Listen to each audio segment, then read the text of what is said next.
அலைக்கும் வரஹ்மத்துல்லாஹி வபரகாத்துஹு.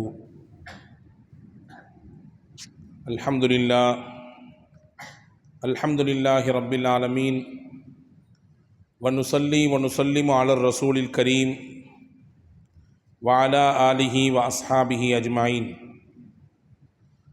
قال الله تعالى في محكم كلامه القديم والفرقان الحميد: أعوذ بالله من الشيطان الرجيم بسم الله الرحمن الرحيم. ولا يجرمنكم شنآن قوم على ألا تعدلوا اعدلوا هو أقرب للتقوى. وقال نبينا محمد رسول الله صلى الله عليه وسلم: أن تشهد أن لا إله إلا الله وأن محمد رسول الله وتقيم الصلاة وتؤتي الزكاة وتصوم رمضان وتحج البيت إن استطعت إليه سبيلا. اللهم صل على سيدنا محمد وعلى آل سيدنا محمد وأنزله المقعد المقرب عندك يوم القيامة. எல்லாம் வல்ல அல்லாஹ் ஜல்லஷானஹு வ தஆலா அவனது துதிகளை போற்றி புகழ்ந்து அன்னலம் பெருமானார் முஹம்மதுன் ரசூலுல்லாஹி ஸல்லல்லாஹு அலைஹி வஸல்லம் அவர்களின் மீது சலாத்தையும் சலாமையும் கூறி அவர்களை பின்பற்றி வாழ்ந்த சத்திய சஹாபாக்கள், ஷுஹதாக்கள், சாலிஹின்கள், குறிப்பாக இந்த புனிதம் நிறைந்த ரபியுல் அவ்வல் மாதத்தில் உமான் நபி ஸல்லல்லாஹு அலைஹி வஸல்லம் அன்னவர்களை பற்றி கேட்பதற்காக, அவர்களின் வாழ்வை உள்வாங்கிக் கொண்டு நம்முடைய வாழ்க்கையிலே அதை செயல்படுத்துவதற்காக என்ற லட்சியத்தோடும் குறிக்கோளோடும் இந்த மௌலுதுர் ரசூல் தொடர் பயான் நிகழ்விலே பங்கெடுத்து கொண்டிருக்கிற நம் யாவரின் மீதும் வல்ல அல்லாஹினுடைய வற்றா கருணையும் அவனது அன்பும் என்றும் நிறைவாக நின்று நிலவட்டுமாக.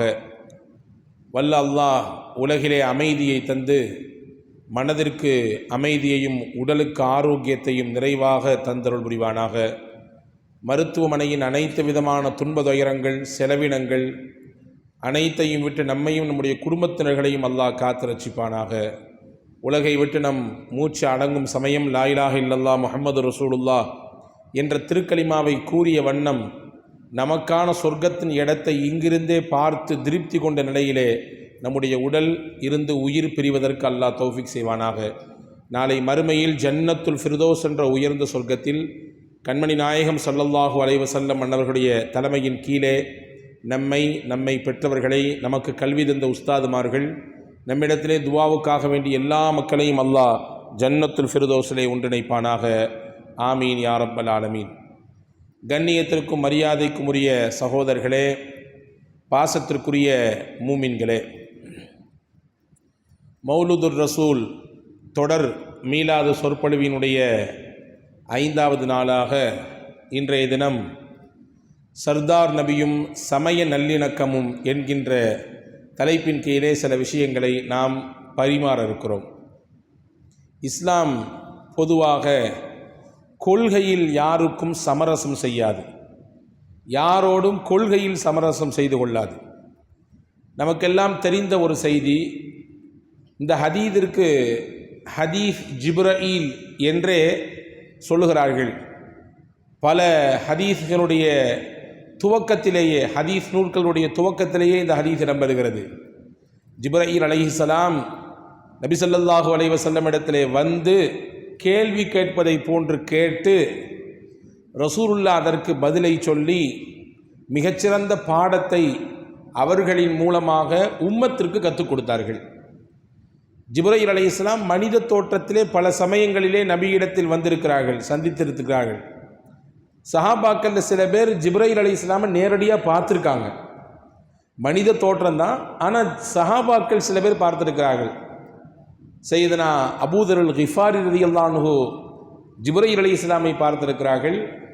ஹாரிசா ரலியல்லாஹு தஆலா அன்ஹு ஹஸரத் ஜிப்ரீல் அலைஹிஸ்ஸலாமை கண்டிருக்கிறார்கள். அதேபோன்று ஜிப்ரீல் அலைஹிஸ்ஸலாம் சில பேருக்காக பிரத்யேகமாக சலாம் சொல்லியிருக்கிறார்கள்.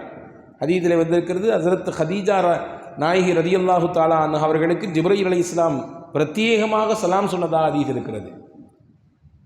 ஹிரா குகையிலே பெருமானார் தனித்து தவம் இருந்த நேரத்திலே ஹசரத் ஹதீஜா ரதியல்லாஹு தஆலா அன்ஹா உணவு பாத்திரத்தோடு மேலே ஏறக்கூடிய அந்த நேரம் ரசூலுல்லாவிடத்திலே வந்து ஜிப்ரீல் அலைஹிஸ்ஸலாம் சொன்னார்கள், உங்கள் துணைவியார் ஹதீஜா அம்மா தலையில் செம்மாடு கட்டி கொண்டு அதில் உணவை பாத்திரத்தில் வச்சுட்டு இவ்வளவு இருள் சூழ்ந்த நேரத்தில் உங்களுக்காக வேண்டி ஹித்மத் செய்கிறதுக்கு வர்றாங்க. இதா தத்க இலைக்க, நபியே உங்களிடத்திலே அவர்கள் வந்தால் ஃபக்ரி அலைஹா அஸ்ஸலாம் மினல்லாஹ், அல்லாஹ் அந்த அம்மாவுக்கு சலாம் சொன்னான்னு சொல்லுங்க. நாங்கள் அல்லாஹ் சலாம் சொன்னான்னு சொல்லுங்க. ஃபக்ரி மின்னி அஸ்ஸலாம், நானும் என்னுடைய சலாத்தை அவங்களுக்கு சொன்னேன்னு சொல்லிடுங்கன்னு நாங்கள். ஹஜ்ரத் ஹதீஜா பிராட்டியாருக்கு அல்லாஹ் அவ்வளோ பெரிய அந்தஸ்தை உயர்வை கொடுத்தான். ஜிப்ரீல் அலைஹிஸ்ஸலாமை பல சஹாபாக்கள் பார்த்திருக்கிறார்கள். ஜிப்ரீல் அலைஹிஸ்ஸலாம் சில குறிப்பிட்ட நபர்களுக்கு சலாம் சொல்லியிருக்காங்க, பிரத்யேகமாக அவங்கள பற்றி பேசவெல்லாம் செஞ்சுருக்காங்க. இங்கே நாம் செய்திக்கு வருவோம். பெருமானா ஸல்லல்லாஹு அலைஹி வஸல்லம் இடத்திலே மனித தோற்றத்திலே ஜிப்ரீல் அலைஹிஸ்ஸலாம் வந்து சஹாபாக்களுடைய இயல்பு தோற்றத்திலே வந்து சில முக்கியமான விஷயங்களை கேட்டாங்க. ரசூலுல்லாஹ் பதில் சொன்னாங்க. என்ன கேட்டாங்க ஜிப்ரீல் அலைஹிஸ்ஸலாம்? மல் ஈமானு யா ரசூலல்லாஹ், அல்லாஹ்வின் திருத்தூதர்களே, ஈமான் என்றால் என்ன, ஈமான் என்றால் என்ன என்று எங்களுக்கு சொல்லித்தாருங்கள். ரசூல் ஸல்லல்லாஹு அலைஹி வஸல்லம் சொன்னாங்க, அன் துமின பில்லாஹி வ மலாயிகத்திஹி வ குதுபிஹி வ ரசூலிஹி வல் யௌமில் ஆஹிரி வ துமின பில் கத்ரி கைரிஹி வ ஷர்ரிஹி. அல்லாஹ்வை கொண்டு நம்பிக்கை கொள்வது, மலக்குமார்களை கொண்டு நம்பிக்கை கொள்வது, ரசூல்மார்களை கொண்டு நம்பிக்கை கொள்வது, வேதங்களை கொண்டு நம்பிக்கை கொள்வது, மறுமை நாள் உண்டு என்று நம்பிக்கை கொள்வது, நலவு தீங்கு எல்லாம் அல்லாஹ் விதித்ததின் பிரகாரம் நடக்கிறது என்று நம்பிக்கை கொள்வது, இதற்கு பேர் தான் ஈமான். நாங்கள் அப்படின்னா ஒமல் இஸ்லாமு யா ரசூலல்லாஹ், அல்லாஹ்வின் திருத்தூதர்களே இஸ்லாம்னா என்ன, இஸ்லாம்னா என்னன்னு சொல்லித்தாங்கன்னு நாங்கள். அன் தஷ்ஹத அல்லா இலாஹ இல்லல்லாஹ் வ அன்ன முஹம்மதர் ரசூலுல்லாஹ் வ துகீமஸ் ஸலாத வ தூதியஸ் ஸகாத வ தஸூம ரமதான வ தஹுஜ்ஜல் பைத்த. இஸ்லாம் என்றால் 5 கடமைகளை உள்ளடக்கியது. இஸ்லாம் என்றால் அல்லாஹ்வை கொண்டு ஷஹாதா சொல்வது, அவன்தான் ஒருவன், அவனுடைய இறை தூதர் நான் என்று ஏற்றுக்கொண்டு ஷஹாதா செய்வது, சாட்சி சொல்வது. 2வது நீங்கள் அல்லாஹ்வை வணங்குவது, தொழுவது. 3வது அவன் விதித்த ஜக்காத் என்ற கடமையை நிறைவேற்றுவது. அதே போன்று 4வது ரமதானுடைய மாதம் ஒரு மாதம் நோன்பிருப்பது. 5வது உங்களுக்கு சக்தியை அல்லாஹ் தந்திருந்தால் உடலில் பொருளில் அல்லாஹ்வின் இல்லமாம் காபாவை ஹஜ்ஜி செய்வது. இந்த 5ஐயும் உள்ளடக்கியதற்கு பெயர் தான் இஸ்லாம். ரசூலுல்லாஹ் சொன்னாங்க. அடுத்து ஒரு கேள்வி கேட்டாங்க ஹஜ்ரத் ஜிப்ரீல் அலைஹிஸ்ஸலாம், ஒமல் இஹ்சானு யா ரசூலல்லாஹ், இஹ்சான் என்றால் என்ன, இஹ்சான் என்றால் என்ன? இன்னல்லாஹ யுஹிப்புல் முஹ்சினீன், அல் குர்ஆனில் அல்லாஹ் சொல்கிறான், முஹ்சினீன்களை அல்லாஹ் நேசிக்கிறான், இஹ்சான் செய்யக்கூடியவர்களை அல்லாஹ் நேசிக்கிறான். இப்போ இஹ்சான்னா என்னன்னு கேட்டாங்க. பெரிய பொருள் நிறைந்த வார்த்தை இது. இதை பற்றி பெரும் பெரும் அறிஞர்கள், பெரும் பெரும் ஞானவான்கள் எல்லாம் நமக்கு விளக்கம் தருகிறார்கள். சுருக்கமாக சொல்கிறேன். இஹ்சான் என்றால் என்ன என்பதற்கு ரசூலுல்லாஹ் கொடுத்த விளக்கம் என்ன தெரியுமா? அன் தஅபுத ரப்பக கஅன்னக தராஹு ஃபஇல்லம் தகுன் தராஹு ஃபஇன்னஹு யராக். உன் ரப்பை நீ வணங்க வேண்டும், நீ அவனை பார்ப்பதை போன்று வணங்க வேண்டும். அது முடியலைன்னா அல்லாஹ் உன்னைய பார்த்துக்கிட்டு இருக்கான் என்ற சிந்தனையில் உன்னுடைய இபாதத் இருக்க வேண்டும். நீ பார்ப்பதை போன்று அந்த நிலையை உங்களால் அடைய முடியவில்லை என்றால் அவன் உங்களை பார்க்கிறான் என்ற உணர்வோடு, அந்த எண்ணத்தோடு நீங்கள் உங்களுடைய வணக்க வழிபாடுகளை, இன்ன பிற செயல்பாடுகளை அமைத்துக் கொள்வது, இதற்கு பெயர் தான் இஹ்சான். ஹஜ்ரத் ரசூலுல்லாஹி ஸல்லல்லாஹு அலைஹி வஸல்லம் அப்படி கேட்ட கேள்விக்கெல்லாம் பதில் சொன்னாங்க. அடுத்து கேட்டாங்க, மறுமை நாள் எப்பொழுது வரும்னு கேட்டாங்க. ஜிப்ரீல் அலைஹிஸ்ஸலாம், மல் மஸ்ஊலு அன்ஹா அலமு மினஸ் ஸாயில், கேள்வி கேட்பவரை விட கேள்விக்கு பதில் சொல்பவர் இதை பற்றி ரொம்ப தெரிஞ்சவர் கிடையாது. ஜிப்ரீல் அலைஹிஸ்ஸலாம் தான் வந்திருக்காங்க, கேள்வி கேட்கறாங்க, ரசூலுல்லாஹ் தெரியும், சஹாபாக்களுக்கு யாரும் தெரியாது. ரசூல் சொன்னாங்க, கேள்வி கேட்கக்கூடிய நபரை விட இந்த கேள்விக்கு பதில் சொல்லக்கூடிய நான் இதை பற்றி முழுமையாக தெரிந்தவன் இல்லை, அது உங்களுக்கே தெரியும். அதற்குரிய அடையாளங்கள் அலங்கரிக்கிறதுன்னு சொல்லி ஒவ்வொரு அடையாளமாக ரசூலுல்லாஹ் பட்டியலிட்டாங்க. நமக்கு செய்தி என்னென்னா, இந்த ஹதீஸை முடிக்கும் பொழுது சஹாபாக்கள்கிட்ட ரசூலுல்லாஹ் கேட்டாங்க, யார் கேட்டது என்று தெரியுமா உங்களுக்கு? இவ்வளவு நேரம் என்னிடத்திலே வந்து உட்கார்ந்து பேசிட்டு போனாரா, இவர் யாருன்னு உங்களுக்கு தெரியுமா? சஹாபாக்கள் சொன்னாங்க, அல்லாஹு வ ரசூலுஹு அலம், அல்லாஹும் அவனுடைய தூதருக்கும் தான் தெரியும் நபியே, எங்களுக்கு தெரியாது. இப்போ ரசூல்லா சொன்னாங்க, இன்னஹு ஜிப்ரஈல், அவர்தான் அல்லாஹுவின் வேத வசனங்களை நபிமார்களுக்கு கொண்டு வந்து கொடுத்த ஜிப்ரஈல்.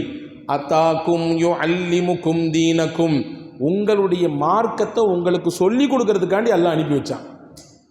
உங்கள் மார்க்கத்தை அல்லாஹ் இவர் மூலமாக கேள்வி கேட்டு சொல்லி வைக்கிறான், சொல்லி கொடுக்குறான்.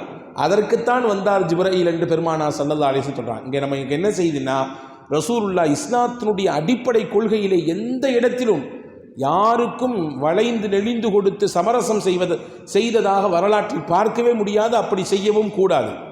எனவே தான் பெருமானார் ஸல்லல்லாஹு அலைஹி வஸல்லம் அன்னவர்கள் மக்காவினுடைய உச்சகட்டமான பரபரப்பான அந்த ஏகத்துவ பிரச்சாரத்தை எடுத்து வச்சுட்டு இருக்கும் பொழுது எப்படி இதை முடக்கலாம்னு சொல்லி பல்வேறு திட்டங்கள் தீட்டினார்கள் எதிரிகள். ஒரு கட்டத்தில் ரசூலுல்லாவுக்கு வந்து ஆசை வார்த்தை காண்பித்தார்கள். என்ன வேண்டும் முகமதே உங்களுக்கு, என்று சொன்னீர்கள் என்றால் அடுத்த நிமிடத்திலே உங்களுக்கு தயாராகும். பொருளாதாரமா, பதவியா, அல்லது நீங்கள் உங்கள் மனம் விரும்பும் விதத்தில் ஏதாவது அழகு சௌந்தரியம் உள்ள நல்ல மணப்பெண்ணா, வேறென்ன வேண்டும் உலகத்தில்? உலகத்தை உங்கள் காலுக்கு கீழே விரித்து தருகிறோம், என்ன வேண்டுமோ கேளுங்கள் என்று ஆசை வார்த்தை காண்பித்து நாயகத்தை தங்கள் வழிக்கு இழுக்க பார்த்தார்கள். அப்பொழுதுதான் பெருமானார் ஸல்லல்லாஹு அலைஹி வஸல்லம் சொன்னார்கள், கொள்கையில் சமரசம் என்பது கிடையவே கிடையாது.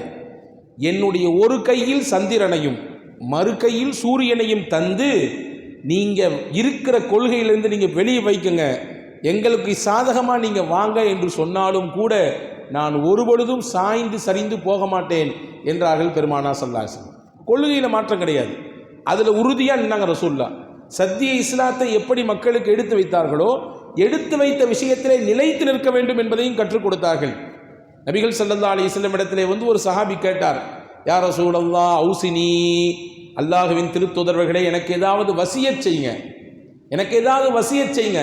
ரசூலுல்லாஹ் சொன்னாங்க, குல் ஆமன்து பில்லாஹ் சும்மஸ்தகிம், அல்லாஹ்வை கொண்டு நம்பிக்கை கொண்டு விட்டேன் என்று சொல், அல்லாஹ்வை ஈமான் கொண்டிருக்கேன்னு சொல்லு, அதற்கு பின்னாடி சொன்ன சொல்லுல நிலையா நில்லுன்னாங்க. இஸ்திகாமத்தாக இரு, சொன்ன விஷயத்திலே நிலைத்து நில், தடுமாற்றம் வேண்டாம், சருகி போகுதல் வேண்டாம். அங்கே இங்கே பார்த்து இது நல்லா இருக்க பச்சையா இருக்க, அது கொஞ்சம் வேற மாதிரி பச்சையா இருக்க, இங்கிட்டு போகலாமா அங்கிட்டு போகலாமா என்ற இரு நிலைப்பாடு வேண்டாம். எடுத்து விட்டால் அந்த கொள்கையில் உறுதியாக நில், இதுதான் உனக்கு நான் செய்யக்கூடிய வசியத் என்றார்கள் பூமான் நபி ஸல்லல்லாஹு அலைஹி வஸல்லம். ஒரு வார்த்தையை கூட சஹாபாக்கள் மாற்றி பேச மாட்டார்களே, பேசினால் ரசூலுல்லாஹ் திருத்தி கொடுப்பாங்க. ஹதீஸிலே வந்திருக்கிறது. இதை இன்றைய நாளினுடைய செய்தியாக நான் உங்களுக்கு சொல்கிறேன், நீங்கள் குறித்து கொள்ளுங்கள்.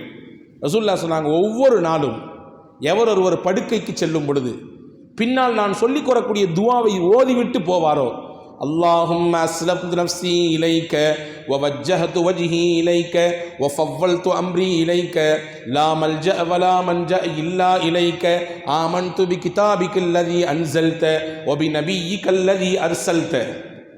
இதை ஓதிவிட்டு யார் படுக்கைக்கு செல்வாரோ அவருக்கு அந்த படுக்கையில் அவருடைய ஆயுசு முடிகிறது, மௌத்து என்று அல்லாஹ் நிர்ணயித்தால், ரசூலுல்லாஹ் சொன்னாங்க, இன் மாத்த அலல் ஃபித்ரா, அவர் இயற்கையில் ஈமானில் மௌத்தாகுவார். ஈமான் சலாமத்தோடு அவருடைய ரூஹ் இந்த உடலை விட்டு பிரியும். அந்த நேரத்தில் அவருக்கு மரணம் என்று இருந்தால் அவர் ஈமானோடு அல்லாஹ்வை சந்திக்கக்கூடிய பாக்கியத்தை அல்லாஹ் தருவான் என்று பெருமானார் ஸல்லல்லாஹு அலைஹி வஸல்லம் இந்த பிரத்யேகமான ஒரு துஆவை கற்றுக் கொடுத்தாங்க. புகாரி ஷரீஃபில் இந்த ஹதீஸ் பதிவாக இருக்கிறது. இந்த துஆவை கற்றுக் கொடுக்கும் பொழுது முன்னாடி இருந்த சஹாபி இதை அப்படியே ரிப்பீட் பண்ணுறாரு. அல்லாஹும்ம அஸ்லம்து நஃப்ஸி இலைக்க வ வஜ்ஜஹது வஜ்ஹி இலைக்க, அப்படியே சொல்லிட்டே கடைசியில் ஒரு வார்த்தை, வ பி நபிய்யிக்கல்லதி அர்ஸல்த, அல்லாஹ்வே நீ அனுப்பிய நபியை கொண்டு நான் ஈமான் கொண்டிருக்கிறேன் ரசூலுல்லாஹ் கற்றுக் கொடுத்தாங்க. அவர் சொன்னார், வ பி ரசூலிக்கல்லதி அர்ஸல்தன்னார். ஒரு சின்ன வேர்டு வார்த்தை மாற்றம். ரசூலுல்லாஹ் சொல்லிக் கொடுத்தது நபி, அவர் சொன்னார் ரசூல் அப்படின்னார். சொன்ன உடனே ரசூலுல்லாஹ், நபிக்கும் ரசூலுக்கும் என்ன பெரிய டிஃப்ரெண்டா? ரசூல் ஸல்லல்லாஹு அலைஹி வஸல்லம் ரசூலும் தான் நபியும் தான் இல்லையா? வேதம் கொடுக்கப்பட்ட நபர்களுக்கெல்லாம் ரசூல்மார்கள் என்று சொல்வார்கள். மூசா நபி ரசூல் தான் நபியும் தான், ஈசா நபி ரசூலும் தான் நபியும் தான், தாவூத் நபி ரசூலும் தான் நபியும் தான். ஏனென்றால் இவங்களுக்குலாம் வேதம் கொடுக்கப்பட்டிருக்கு. ரசூலுல்லாவுக்கு ஏன் ரசூல் என்கிறோம்? அவங்களுக்கு குர்ஆன் என்ற வேதம் கொடுக்கப்பட்டிருக்கு. ஆனால் நபி என்ற வார்த்தை இருக்குதே, அது வேதம் கொடுக்கப்படாதவர்களுக்கும் சொல்லப்படும். இப்போ பாருங்க, ரசூலுல்லாவை பார்த்த அந்த சஹாபி சொல்லிக் கொடுத்த நபி என்ற வார்த்தையை கொஞ்சம் சேஞ்ச் பண்ணி ரசூல் அப்படிங்கிறாரு. இப்போ ரசூலா நிப்பாட்டிட்டு நான் என்ன சொல்லிக் கொடுத்தேன்? நபி, அதையே திருப்பி சொல்லுங்கன்னாங்க. ஒபி நபி கல்லதி அரிசல்தனா, அதே மாதிரி சொல்லணும். அதில் சேஞ்ச் கிடையாது, அது மாற்றக்கூடாது. நான் சொல்லிக் கொடுத்ததுன்னா இது என்னுடைய சுய விருப்பம் அல்ல. ஒமா யன்திகு அனில் ஹவா இன் ஹுவ இல்லா வஹ்யு யூஹா. முஹம்மது நபி ஸல்லல்லாஹு அலைஹி வஸல்லம் அன்னவர்கள் மனம் போகிற போக்கெல்லாம் பேச மாட்டார். அவர் பேசுவது அவர் பேசுவதெல்லாம் வஹிதான் என்று அல்லாஹ் சொல்லுகிறான். வஹியை கொண்டு தான் ரசூலுல்லாஹ் பேசுகிறாங்க. அப்படி இருக்கும் பொழுது அல்லாஹ்வின் புறத்திலிருந்து எனக்கு சொல்லித்தரப்படக்கூடிய வார்த்தைகள் இதுவெல்லாம் அவன் சொல்லி தந்த வார்த்தை நபி தான். நீங்கள் நபின்னு தான் சொல்லணும், ரசூல்னு சொல்லக்கூடாது. சொல்லி கொடுத்தாங்க. இப்போ நான் சொல்ல வர செய்தி என்னென்னா, அடிப்படை மார்க்க விஷயத்திலே ரசூலுல்லாஹி ஸல்லல்லாஹு அலைஹி வஸல்லம் சமரசம் யாரிடத்திலும் கொண்டதே இல்லை. இப்படி தான் இஸ்லாமிய மார்க்கத்தை பின்பற்றக்கூடிய விஷயத்திலே, அதனுடைய கொள்கை கோட்பாட்டிலே இப்படி இருக்க வேண்டும் என்றால் இப்படித்தான் இருக்க வேண்டும், இப்படித்தான் தொழ வேண்டும் என்றால் இப்படித்தான் தொழணும், நோன்பு இப்படின்னா இப்படி தான், ஹஜ்ஜினுடைய செயல்பாடுகள் இப்படின்னா இப்படித்தான், அதை மாதிரி தான் செய்யணும். அதே நேரத்தில் தன்னை சுற்றி வாழ்ந்த மக்களோடு பெருமானார் வாழ்வியல் விஷயத்திலே அனுசரித்து நடந்து கொண்டார்கள். தன்னை சுற்றி வாழக்கூடிய மக்கள் பலதரப்பட்ட மக்கள் இருந்தார்கள், பல்வேறு கொள்கைகளை பின்பற்றியவர்கள் இருந்தார்கள், இஸ்லாத்தையே ஏற்காதவர்கள் சிலர் இருந்தார்கள். ஆனால் அவங்கள்ட்டெல்லாம் எப்படி நடந்துக்கிட்டாங்க ரசூலுல்லாஹ்? அந்த நல்லிணக்கத்தை பேணியவாறு பூமான் நபி ஸல்லல்லாஹு அலைஹி வஸல்லம் நடந்து கொண்டார்கள் என்ற வரலாற்று குறிப்பை நாம் பார்க்கிறோம். நம்ம பெரும்பான்மையாக இருக்கிறோமே, நம்ம முஸ்லீம்கள் தானே, இதர சமுதாயத்தைச் சேர்ந்தவர்கள் சிறுபான்மையாகத்தானே இருக்கிறார்கள், எண்ணிக்கையில் குறைவாக இருக்கிறாங்களே, அவங்கள்ட்ட எப்படி நடந்துக்கலாம் அப்படின்னு ரசூலுல்லாஹ் நடக்கல. அப்படி இஸ்லாம் வலியுறுத்தவும் இல்லை. மிகச்சிறப்பான முறையில் உங்களை சுற்றி வாழக்கூடிய மக்களோடு நீங்கள் நடந்து கொள்ளுங்கள் என்கின்ற வாழ்வியல் வழிகாட்டுதலை வல்லல் நபி ஸல்லல்லாஹு அலைஹி வஸல்லம் கற்றுக் கொடுத்தாங்க. ஹதீஸிலே வருகிறது ஒரு செய்தி. உமர் ரலியல்லாஹுடைய ஆட்சி காலம், உமர் ரலியல்லாஹுடைய ஆட்சி காலத்தில் ஈஜிப்திலே செய்தனா அம்ர் இப்னு ஆஸ் ரலியல்லாஹு அவர்கள் ஆளுநராக இருந்தாங்க. அப்போ ஈஜிப்தினுடைய ஜாமியா மஸ்ஜித் இடம் பத்தலை, மக்கள் நிறைய தொழுகைக்கு வர்றாங்க, இடம் பத்தலை, வெளியில் நிற்கிறாங்க, அங்கே நிற்கிறாங்க, இங்கே நிற்கிறாங்க, மாதிரி சூழல் ஏற்படுது. இப்போ பள்ளிவாசலை விரிவாக்கம் செய்ய வேண்டும் என்ற ஒரு தேவை வந்த உடனே அப்போ அம்ர் இப்னு ஆஸ் ரலியல்லாஹுடைய கவனத்துக்கு இது செய்தி வருது, இந்த மாதிரி ஜாமியா மஸ்ஜிதினுடைய இடம் பத்தலை, கொஞ்சம் விரிவாக்கம் செய்யணும். இப்போ அக்கம் பக்கத்தில் பார்த்தா ஒரு பள்ளிவாசலுக்கு பக்கத்திலே ஒரு யூத மதத்தை சேர்ந்த ஒரு வயது முதிர்ந்த மூதாட்டியினுடைய ஒரு இடம் இருந்தது. அந்த ஒரு பெரும் இடத்துல கொஞ்சம் ஒரு சின்ன பகுதியை ஒதுக்கி அவங்க வசிச்சுட்டு இருந்தாங்க, அவங்க குடியிருந்தாங்க அந்த இடத்துல. அப்போது அரசு அதிகாரிகள் எல்லாம் போய் அந்த அம்மாட்ட பேசினாங்க, இந்த மாதிரி நாங்கள் பள்ளிவாசலை விரிவாக்கம் செய்ய போகிறோம், உங்களுடைய இடத்தினுடைய கிரையை என்னன்னு சொல்லுங்கள், அதை விட 2-3 மடங்கு அதிகமாக தர்றோம், எங்களுக்கு தேவை நீங்கள் சமாதானத்தோடு உங்கள் இடத்த தரணும், நாங்கள் அந்த இடத்த உரிய காசு அதை விட அதிகமாக கொடுத்து வாங்கி எங்களுடைய மஸ்ஜிதை விரிவாக்கம் செஞ்சுக்கணும். அந்த அம்மா சொன்னாங்க, இல்லை அது எனக்கு விருப்பம் இல்லை, காரணம் என்னென்னா எங்கள் தலைமுறை வாழையடி வாழையாக அங்கே வாழ்ந்துக்கிட்டு இருக்கிறாங்க, அதனால் எனக்கு கொடுக்கறதுக்கு மனசு வரலை அப்படின்னு அந்த அம்மா சொன்னாங்க. மறுபடியும் அம்ர் இப்னு ஆஸ் ரலியல்லாஹுடைய கவனத்துக்கு இந்த செய்தி போச்சு, அந்த அம்மா தர்ற மாதிரி இல்லைன்னு சொல்லி மறுபடியும் பேச்சுவார்த்தை. அந்த பேச்சுவார்த்தையில் இன்னும் கூடுதலாக உங்களுடைய இடத்துக்கு மீதிய தொகையை கொடுத்து பேசி முடிக்கலாம் என்ற நிலை வரும் பொழுது அந்த அம்மா 2 மனசோடு சம்மதம் கொடுத்துட்டாங்க. கொடுக்கறதுக்கும் மனசு இல்லை, இருந்தாலும் நிர்பந்திக்கிறாங்களே, பக்கத்தில் இருக்கிறாங்களே, நிர்பந்தம் கொடுக்குறாங்களே, வேறு வழி இல்லாமல் சம்மதத்தை கொடுத்துட்டாங்க. சம்மதத்தை கொடுத்துட்டு அந்த உரிய காசையும் வாங்கிட்டாங்க. ஆனால் இந்த விஷயம் அவங்க மனசில் உறுத்திக்கிட்டே இருந்துச்சு. அந்த பகுதிக்கு ஒரு நாள் செய்தனா உமர் ரலியல்லாஹு அவர்கள் அப்படியே வந்தாங்க. வர்ற சமயத்தில் இந்த யூத மதத்தை சேர்ந்த அந்த வயது முதிர்ந்த பெண்மணி அதற்கு செய்தனா உமர் ரலியல்லாஹு அவர்களை சந்தித்த உடனே உமர் ரலியல்லாஹு சொன்னாங்க, இந்த மாதிரி ஜாமியா மஸ்ஜித் விரிவாக்கும்னு சொல்லி கேட்டாங்க, எனக்கு ஆரம்பத்தில் மாட்டேன்னு சொன்னேன், கடைசியில் என்னை வற்புறுத்தினாங்க, எனக்கு ரொம்ப அடுத்தடுத்து பேச்சுவார்த்தைன்னு கூப்பிட்டு என்னை கொஞ்சம் மன ரீதியாக உளைச்சல் கொடுத்தாங்க, பக்கத்தில் இருக்கவங்களை ஏன் பகச்சிக்கணுன்ற எண்ணத்தில் நான் கொடுத்துட்டேன், ஆனால் உள்ளபடியே எனக்கு மனசு இல்லை அப்படின்னாங்க. இதுக்கு இடையில் அந்த இடத்த விரிவாக்கம் செஞ்சு பள்ளியோடு இணைச்சி தொழுக ஆரம்பித்தாச்சு. அதற்கு உமர் ரலியல்லாஹு அன்ஹு அம்ர் இப்னு ஆஸ் ரலியல்லாஹு கூப்பிட்டாங்க, ஈஜிப்தினுடைய ஆளுநர் கலீஃபா உமர் ரலியல்லாஹு கூப்பிடுறாங்க. என்னங்க விஷயம், இந்த மாதிரி ஒரு கம்ப்ளைண்ட் வந்துச்சு, ஒரு அம்மாவுடைய இடத்தை வாங்கினீங்களாமா, வற்புறுத்தி வாங்கினீங்களாமா, அவங்க சம்மதம் தெரிவிக்கிறதுக்கு 100% அவங்களுக்கு மனசு இல்லையாமே, நீங்கள் தொடர்ந்து பேச்சுவார்த்தை நடத்தினாலும் அந்த அம்மா கொடுத்துட்டாங்க, மனசு ஒப்பாம தான் நான் கொடுத்தேன்னு சொல்கிறாங்களே, என்ன விஷயம், உண்மைதானான்னு கேட்டாங்க. அமீர் பின் ஆஸ் ரலியல்லாஹு சொன்னாங்க, ஆமாம் அது உண்மைதான், அந்த அம்மா கொடுக்கறதுக்கு மனசு இல்லை தான், 2 மனசாக தான் கொடுத்தாங்க. உமர் ரலியல்லாஹு அன்ஹு சரி நம்மளுடைய ஆட்சி தானே போயிட்டு போகுது, அவங்களுக்கு கொடுக்க வேண்டியது கொடுத்தாச்சு இல்லை, முடிச்சது முடுங்க பார்த்துக்கலாம் அப்படின்னு சொல்லிடல. உடனே உமர் ரலியல்லாஹு அன்ஹு சொன்னாங்க, அந்த பெண்ணுக்குரிய இடம் அவர்களுக்கு மறுபடியும் திருப்பி கொடுக்கப்பட வேண்டும், அவங்க இடத்துல பள்ளி கட்டியிருந்தாலும் அது இடிக்கப்பட வேண்டும், அவங்களுக்குரிய உரிய அந்த இடத்தையும் கொடுக்கணும், மட்டுமல்ல அவங்களுக்கு மன உளைச்சலை ஏற்படுத்தியதனாலே கூடுதலாக அவர்களுக்கு நஷ்ட ஈடும் வழங்க வேண்டும் என்றார்கள் செய்தனா உமர் ரலியல்லாஹு அன்ஹு. அன்பான சகோதரர்களே, இஸ்லாம் எந்த அளவுக்கு சுற்றி இருக்கக்கூடிய மக்களினுடைய அந்த விஷயங்களை அனுசரித்து நடந்திருக்கிறது என்பதை நாம் இங்கே கவனத்தில் கொள்ள வேண்டும். இஸ்லாம் இறுக்கமான மார்க்கம் இல்லை, சுற்றி இருக்கக்கூடிய மக்களை அரவணைக்க வேண்டும் என்று இஸ்லாம் சொல்கிறது. உங்களுக்கெல்லாம் தெரியும் என்று நினைக்கிறேன், மக்காவிலிருந்து மதீனாவுக்கு ரசூல் ஸல்லல்லாஹு அலைஹி வஸல்லம் போயிட்டு ஹிஜ்ரத் செஞ்சு கிட்டத்தட்ட 8 வருஷத்துக்கு பின்னாடி மக்காவினுடைய வெற்றி, மக்காவுக்குள்ள வெற்றி வாகை சூடி வர்றாங்க ரசூலுல்லாஹ். வரும் பொழுது பல பேருக்கு பலவிதமான உள்ளத்தில் அழுத்தமும் வருத்தமும் இருக்கத்தானே செய்யும். சொந்த ஊர்லேருந்து விரட்டி விட்டாங்கல்ல, வாழ முடியாத அளவுக்கு தொந்தரவு கொடுத்தாங்கல்ல, இந்த சில வேதனையும் அந்த புண்களும் ரணங்களும் சில சஹாபாக்களுடைய மனசில் இருந்துச்சு, காயமாக இருந்துச்சு. இப்போ மதீனாவுக்கு போயிட்டு மக்காவுக்குள்ளே இப்போ வெற்றி வாகை சூடி வர்றாங்க. அப்போ அந்த வந்த சஹாபாக்கள்ல சில பேர் சொன்னாங்க, அல் யௌம யௌமுல் மல்ஹமா, இந்த நாள் உங்களை எல்லாத்துக்கும் பழிதீர்க்கப்படக்கூடிய நாள் அப்படின்னா. எங்களை என்ன பாடுபடுத்துனீங்க மக்கால இருக்கக்கூடிய காலகட்டத்தில், 13 வருஷம் வார்த்தைகளால் சொல்ல முடியுமா உங்களுடைய டார்ச்சர்ஸ் எல்லாம், எவ்வளவு தூரம் நாங்கள் அனுபவித்தோம் வேதனையை, அது எல்லாத்துக்கும் சேர்த்து மாற்று வச்சு நாங்கள் இன்னைக்கு செய்ய போகிறோம் அப்படின்ற மாதிரி ஒரு வார்த்தை சொன்னாங்க. ரசூலுல்லாஹ் சரி வலியிலையும் வேதனையும் சொல்கிறாங்க, சொல்லிட்டு போட்டோம், விடலை. வலியோடும் வேதனையோடும் சொல்கிறாங்க, சொல்லிட்டு போட்டோம், விடுப்பா, அவர் சங்கடத்தில் இருக்கா, சொல்லிக்கட்டுமே அப்படின்னு நம்ம சொல்லி தவிர்ந்திருப்போம். பெருமானா ஸல்லல்லாஹு அலைஹி வஸல்லம் உடனே அந்த வார்த்தையை வாபஸ் வாங்கினாங்க. ரசூலுல்லாஹ் உடனே சொன்னாங்க, அல் யௌம யௌமுல் மர்ஹமா, இந்த நாள் மன்னிப்பு கொடுக்கப்படக்கூடிய நாள், இந்த நாள் இரக்கம் காட்டப்படக்கூடிய நாள் என்றார்கள் பெருமானார் ஸல்லல்லாஹு அலைஹி வஸல்லம். இந்த வார்த்தை சுற்றி இருந்த மக்களுடைய பல மக்களுடைய உள்ளங்களை புரட்டி போட்டது.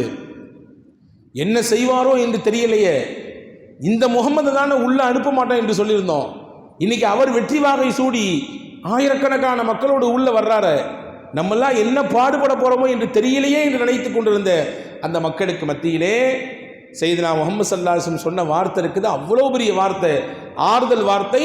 சுற்றி இருந்த பிற மதத்தை சேர்ந்தவர்களுடைய உள்ளத்திலும் இஸ்லாத்தை குறித்து உயர்ந்த சிந்தனையை, உயர்ந்த எண்ணத்தை அது ஏற்படுத்தியது.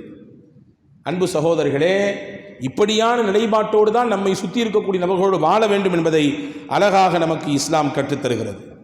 நபி ஸல்லல்லாஹு அலைஹி வஸல்லம் அன்னவர்கள் நமக்கு தெரியும், மக்காவிலிருந்து விடைபெற்று போகும்பொழுது ரசூலுல்லாஹ்வுக்கு ஒரு ஆசை இருந்துச்சு. என்ன ஆசை தெரியுமா? காபாவுக்கு உள்ளே போய் 2 ரக்காய் தொழணும்னு ஆசை, 2 ரக்காய்க்கு உள்ளே போய் தொழுதணும்னு ஆசை இருந்துச்சு. கேட்டாங்க, அன்னைக்கு கையில் சாவி வச்சிருந்த ஒரு உஸ்மான் இப்னு தல்ஹத்துல் ஹஜபி என்று சொல்லக்கூடிய ஒரு நபர், அவர் அப்பொழுது இஸ்லாத்தை ஏற்றுக்கொள்ளவில்லை. மக்காவினுடைய குஃபார்கள் குறைஷிகள் எந்த மதத்தில் இருந்தாங்களோ அந்த மதத்தில் தான் அவர் இருந்தார். அவர் சொல்லிட்டார், நீங்கள்லாம் உள்ளலாம் போக முடியாது, அதெல்லாம் தர முடியாது, அதெல்லாம் தர முடியாது, உங்களுடைய விருப்பம் இருந்தாலும் எங்களுக்கு அது விருப்பம் இல்லை, நீங்கள் போய்க்கலான்னாங்க. இப்போ சல்லாச அப்போ ஒரு வார்த்தை சொன்னாங்க, உஸ்மான், இந்த சாவி இப்பொழுது உங்கள் கைகளில் இருக்கிறது என்பதனாலே இப்படி பேசுகிறீர்கள், அல்லாஹுவின் நாட்டம் ஒரு நாள் வரும், இதே சாவி எங்களுடைய கைக்கு வரும். நாங்கள் சொல்லலாம், எந்த சாவியை வச்சுக்கிட்டு தரமாட்டேன்னு சொல்றீங்களோ இதே சாவி ஒரு நாள் ஒரு காலம் கூடும் கனியும். எல்லாத்துக்கும் ஒரு காலம் இருக்குது இல்லையா? எல்லாத்துக்கும் ஒரு காலம் இருக்கு. அந்த காலம் வருகிற பொழுது நாம் பதில் சொல்ல வேண்டாம், காலமே பதில் சொல்லும். அநியாயம் இழைக்கக்கூடியவர்களாக இருந்தாலும் சரிதான், அக்கிரமம் செய்யக்கூடியவர்களாக இருந்தாலும் சரிதான், தொடர்ந்து வாழ்க்கை முழுக்க அதை செய்யவா போகிறார்கள்? இல்லை, காலத்திற்கு ஒரு கட்டத்தில் அவர்கள் பதில் சொல்ல வேண்டும். சுற்றி கொண்டே இருக்கும் காலம். இன்னைக்கு எங்கள் பக்கம் காத்தென்றால் நாளை உங்கள் பக்கம் காத்தடிக்கும் இல்லையா? எனவே அதை பயந்துத்தான் வாழ்க்கையை நடத்த வேண்டும். ரசூலுல்லாஹ் சொன்னாங்க, காலம் ஒரு நாள் வரும், அந்த நாளிலே எங்கள் கையில் இந்த சாவி இருக்கும்னு சொல்லிட்டு போயிட்டாங்க. அதே மாதிரி 8 வருஷத்துல அந்த காலம் வந்துருச்சு. ஸல்லல்லாஹு அலைஹி வஸல்லம் அவர்கள் மக்காவுக்குள்ளே வந்தார்கள், உள்ளே போய் தொழுதார்கள். தொழுது முடிச்ச பின்னாடி அவருக்கான பயம் தாங்கல்ல. யாரு? உஸ்மான் இப்னு தல்ஹத் ஹஜபிக்கு போய் வீட்டில் உட்காந்துக்கிட்டாரு. இங்க சஹாபாக்களுக்கெல்லாம் என்ன தெரியுங்களா, காபா நம்ம கையில் வந்துருச்சு, இப்போ இந்த கீயை யார்கிட்ட கொடுக்க போறாங்க? பல பேர் போட்டி போட்டிருக்காங்க. காபத்துல்லாஹ்வுடைய அந்த உட்பராமரிப்பு என்பது ஒரு பெருமைக்குரிய ஒரு போஸ்டிங். அது பெருமைக்குரிய போஸ்ட் மட்டும் இல்லை, அல்லாஹ்வுடைய இல்லத்தை பராமரிக்கணும்னா எவ்வளவு பெரிய பாக்கியம். அது ஏங்கி கிடந்தார்கள் பல சஹாபாக்கள், எங்களுக்கு தந்துருவாங்க ரசூலுல்லாஹ், எங்க கையில் அந்த சாவி கிடைக்க போது. உமர் ரலியல்லாஹு அன்ஹு, அலி ரலியல்லாஹு அன்ஹு ஒவ்வொருத்தரும் நினைச்சாங்க. ஸல்லல்லாஹு அலைஹி வஸல்லம் அலி ரலியல்லாஹு அன்ஹு கூப்பிட்டு உஸ்மானை கூட்டுவாங்கன்னாங்க. உஸ்மானை போய் கூட்டுவாங்கன்னாங்க. உஸ்மான் வீட்டில் இருந்தார், அழைத்து வரப்பட்டார். ஸல்லல்லாஹு அலைஹி வஸல்லம் அவர்களுக்கு அப்பொழுதுதான் ஒரு வசனம் இறங்கியது, இன்னல்லாஹ யஅமுருக்கும் அன் துஅத்துல் அமானாத்தி இலா அஹ்லிஹா. அல்லாஹ் உங்களுக்கு கட்டளை இடுகிறான், அமானிதத்தை அவர்களுக்கு உரியவர்களிடத்திலே கொடுத்து விட வேண்டும் என்று அல்லாஹ் கட்டளை இடுறான். இது ஒரு அமானிதம், இது நாள் வரை பேணி பாதுகாத்த அவர் கையில் தான் இது போக வேண்டும் என்பது அல்லாஹ்வுடைய உத்தரவு. ரசூலுல்லாஹ் கூப்பிட்டு சொன்னாங்க, உஸ்மான் இந்த சாவி நீங்க தான் வச்சுக்கணும். அவர் கையிலே கொடுத்தாங்க. அவர் இஸ்லாத்தை ஏற்றுக்கல. சொல்ல போனால் ரசூலுல்லாஹ்வுக்கு டிஸ்டர்பாக இருந்தார். ஆரம்பத்தில் உள்ளேயே விடமாட்டேன்னு சொல்லிட்டு இருந்தார். அவர் கையிலேயே ரசூலுல்லாஹ் சாவியை கொடுத்து சொன்னாங்க, லா யஅஹுது மின்க, உங்களிடத்திலிருந்து அநியாயக்காரரை தவிர வேறு யாரும் இதை வாங்க மாட்டார்னு சொல்லிட்டாங்க. கியாமத்து வரை உங்களிடத்தில் தான் இருக்கும் இந்த சாவி.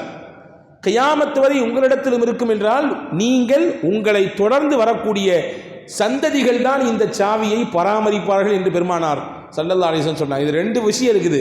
ஒன்று, உங்கள்கிட்ட யாராவது அது வாங்கினாங்கன்னா அவங்க அநியாயக்காரர்கள் என்று பெருமானார் முத்திரை குத்துனாங்க. ஒன்று.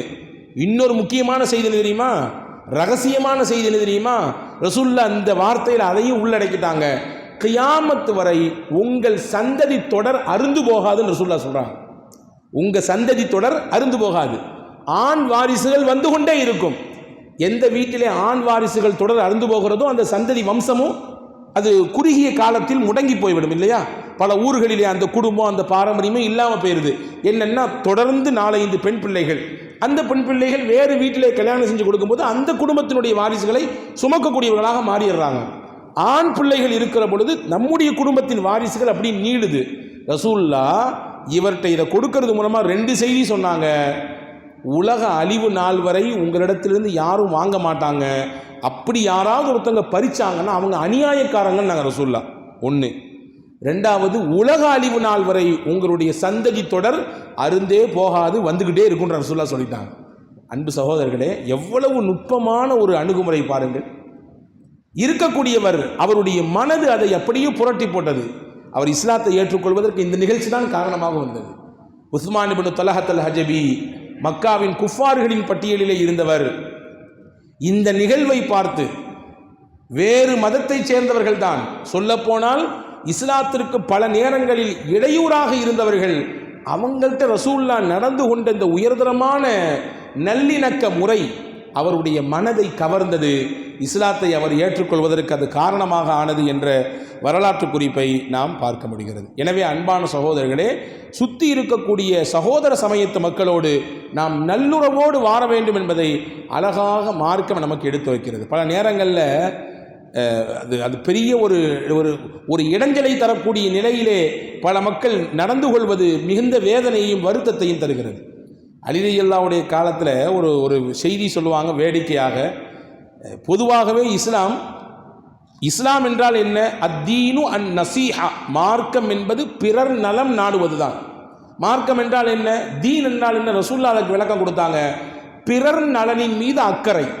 அது பிறர் நலம் என்று வரும்பொழுது அது முஸ்லீமாக இருக்கட்டும், முஸ்லீம் அல்லாத சகோதர சமயத்தை சார்ந்தவர்களாக இருக்கட்டும், வேறு கொள்கைகளை வேறு மதத்தை பின்பற்றக்கூடியவர்களாக இருக்கட்டும், எல்லாத்துக்கும் நலவை நாடணும். அதனால தானங்க முஸ்லீம்கள் இடையூறு வரக்கூடிய சமயத்திலே, பேரிடர் சமயத்திலே, பெரும்பெரும் இயற்கை சீற்றங்களினுடைய சமயத்தில் முஸ்லீம்கள் தானாக முன் வந்து, யாருமே ஆர்கனைஸ் பண்ண மாட்டாங்க, தானாக வந்து முன்னாடி வந்து நிற்கிறாங்களா இல்லையா, பார்க்கிறோமா இல்லையா? நம்முடைய ஊர்களில் எல்லாம் அது சர்வசாதாரணமாக நடந்து கொண்டிருக்கிறது. வரணும், ஏன்னா இஸ்லாம் அதை தான் விரும்புது. இடைஞ்சல் கொடுக்கக்கூடியவராக ஒரு முஸ்லீம் இருக்க மாட்டார் என்று ரசூலுல்லாஹி ஸல்லல்லாஹு அலைஹி வஸல்லம் சொல்லி தந்தாங்க. அலி ரலியல்லாஹுடைய காலத்தில் வேடிக்கையாக சொல்லுவாங்க, 2 பேர் பயணப்பட்டாங்களாம். போகும்பொழுது சாப்பாட்டுக்கு கொஞ்சம் ரொட்டி துண்டு எடுத்துகிட்டு போகிறாங்க. ஒரு ரொட்டி, ஒருத்தர் ஒரு 5 ரொட்டி வச்சுருக்காரு, இன்னொருத்தர் ஒரு 3 ரொட்டி வச்சுருக்கிறாரு. 2 பேரும் சேர்ந்து பயணிச்சுட்டே இருக்காங்க. திடீர்னு 3ஆவதாக ஒருத்தர் அவங்களோட சேர்ந்துக்கிறாரு. நானும் உங்களுடைய பயணத்தில் சேர்ந்துக்கிறேன், இங்கே வரைய போக வேண்டியது இருக்குது. சரி வாங்க சேர்ந்து போகலாம்.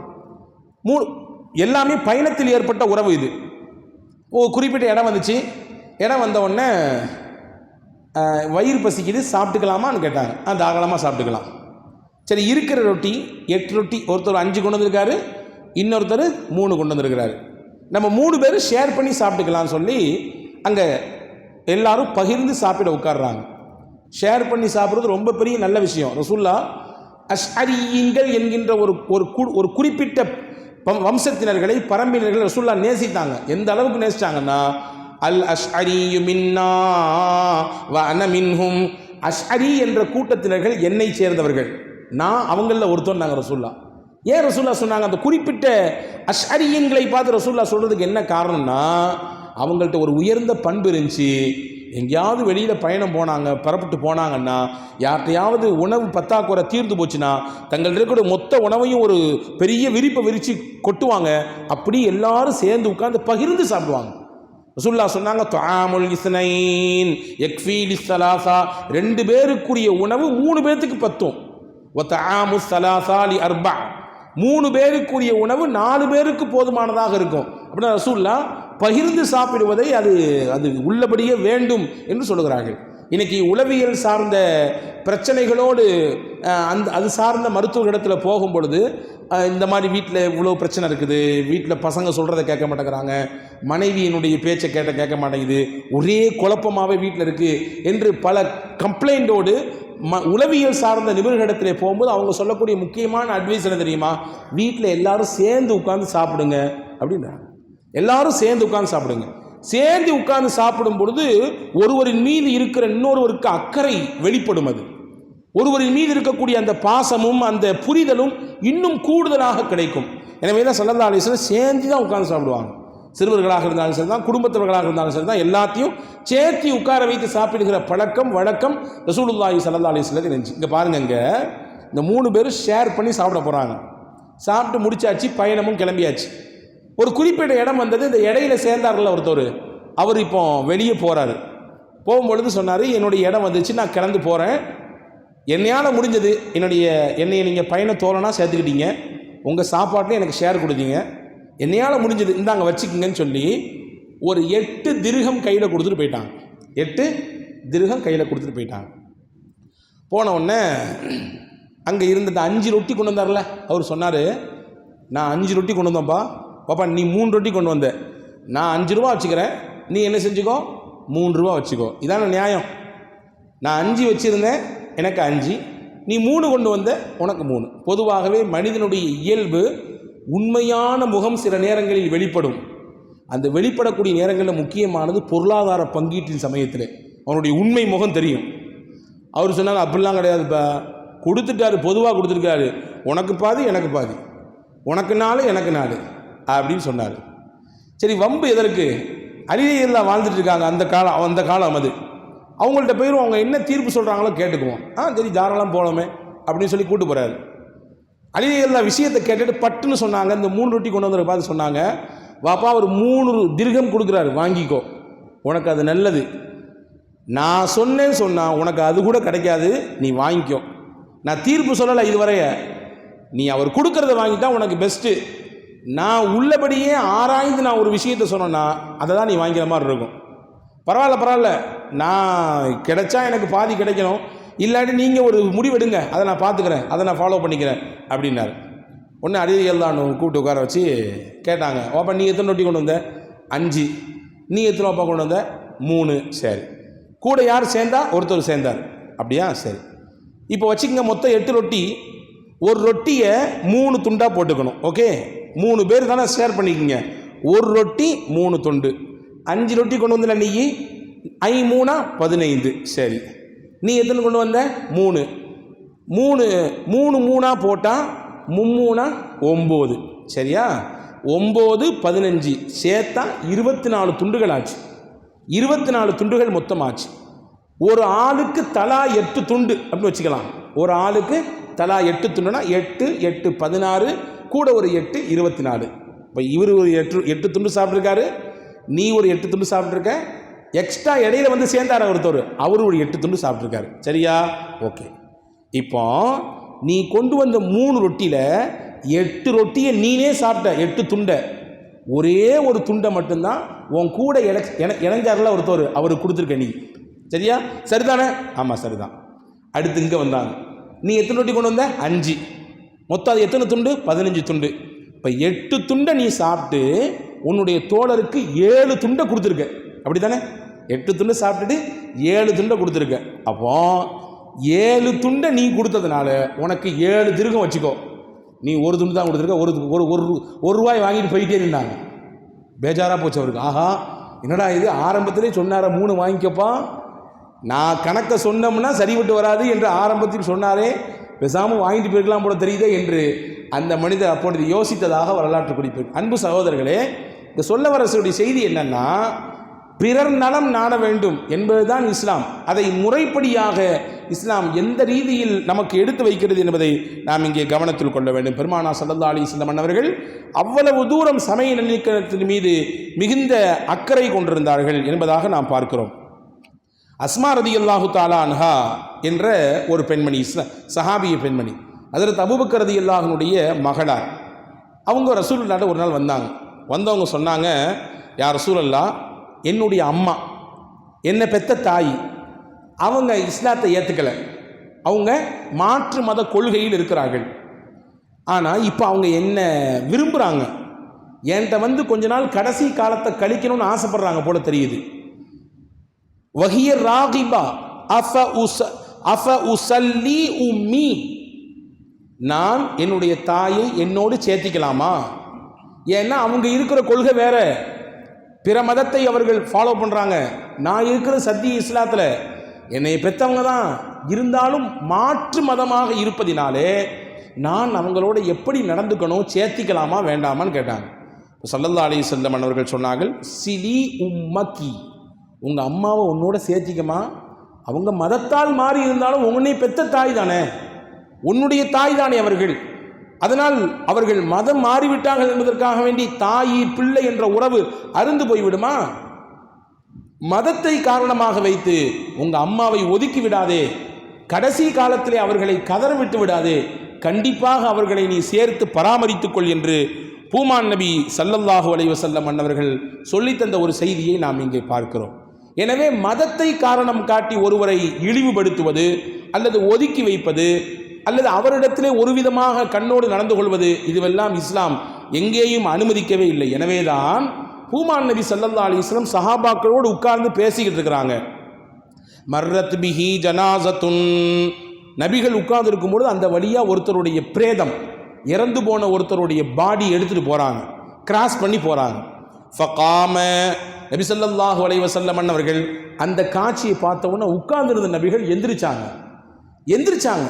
ஃபகீல லஹு, நபி ஸல்லல்லாஹு அலைஹி வஸல்லம் இடத்திலே சொன்னாங்களாமா, இன்னஹா ஜனாஸத்து யஹூதி, யா ரசூலல்லாஹ், இந்த போகக்கூடிய இந்த பிரேத ஊர்வலம் இருக்குதே, இது ஒரு முஸ்லீமுடைய ஜனாசா இல்லை, ஒரு யூத மதத்தை ஃபாலோ பண்ணுற ஒருத்தருடைய ஜனாசா, ஒரு யூத மதத்தை பின்பற்றக்கூடிய ஒருத்தருடைய இறுதி ஊர்வலம் இது, இதுக்கு நீங்கள் ஏன் எந்திரிக்கணும் அப்படி கேட்குறாங்க. அந்த மாதிரியான ஒரு கண்ணோட்டத்தில் ஒரு முஸ்லீமினுடைய ஜனாசாவாக இருந்தால் எந்திரிக்கலாம், சரி ஓகே நிற்கலாம், ஜனாசா போவதன் மரியாதை செய்யலாம்.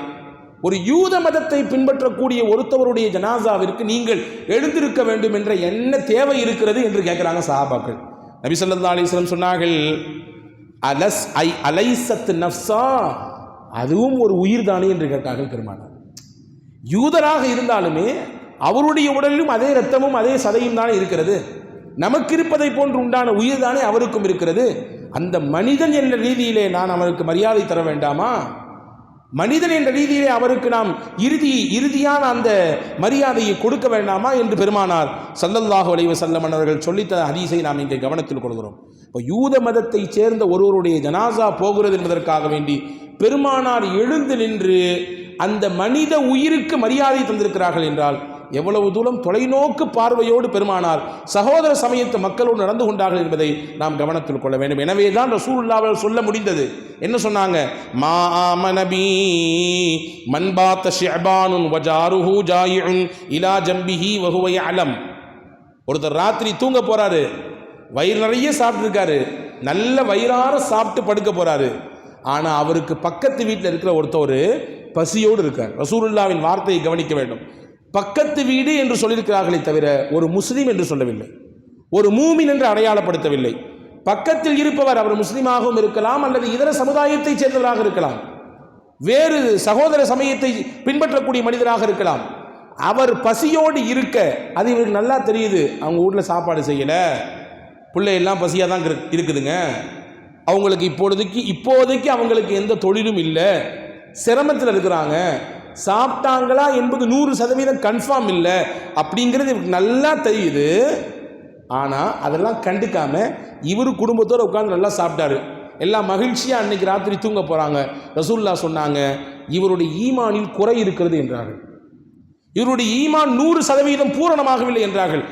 வெளிரங்கத்தையும் இபாதத்தையும் மட்டும் வைத்து கொண்டு நான் இந்த உலகத்திலும் மறுமையிலும் ஜெயித்து விடுவேன் என்று சிலர் கற்பனை கோட்டை கட்டி கொண்டிருக்கிறார்கள்.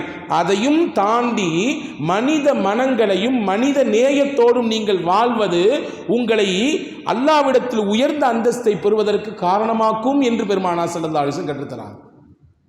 எனவேதான் ரசூலுல்லாஹி ஸல்லல்லாஹு அலைஹி வஸல்லம் இப்படியான வார்த்தைகளை எல்லாம் சொல்ல முடிந்தது. ரசூல் ஸல்லல்லாஹு அலைஹி வஸல்லம் வரலாற்றை பார்க்கிறோம். ஃபாத்திமா அம்மாவுக்கு ரசூலுல்லாஹ் அப்படி சொல்லி வளர்த்தார்கள். ஃபாத்திமா அம்மா அவ்வளவு சிரமமாக இருந்தாலும் கூட அல்லாஹ்வின் மீது இருந்த நம்பிக்கையும் அருமை நாயகம் ஸல்லல்லாஹு அலைஹி வஸல்லம் வழிகாட்டுதலையும் ஒரு காலம் அவர்கள் விட்டதே இல்லை. ரசூலுல்லாஹ் சொல்லி அனுப்பினாங்களாமா, அலி இடத்திலே எதையாவது கேட்டு ரொம்ப அவரை தொந்தரவு பண்ணக்கூடாது, அப்படி ஏதாவது ஒன்று ஆச்சுன்னா அவர் சிரமப்பட்டார்னா அது நான் சிரமப்படுற மாதிரி என்று சொல்லி அனுப்பியிருக்கிறார்கள். ஒரு நாள் ஃபாத்திமா அம்மா வீட்டில் எதுவுமே இல்லை, உணவு, ரொம்ப பெரிய சிரமமான சமயம் அது. அந்த நேரத்தில் ஃபாத்திமா அம்மாவிடத்தில் ஒரு சில துணிமணிகள் இருந்தது, நல்ல துணிமணிகள் இருந்தது.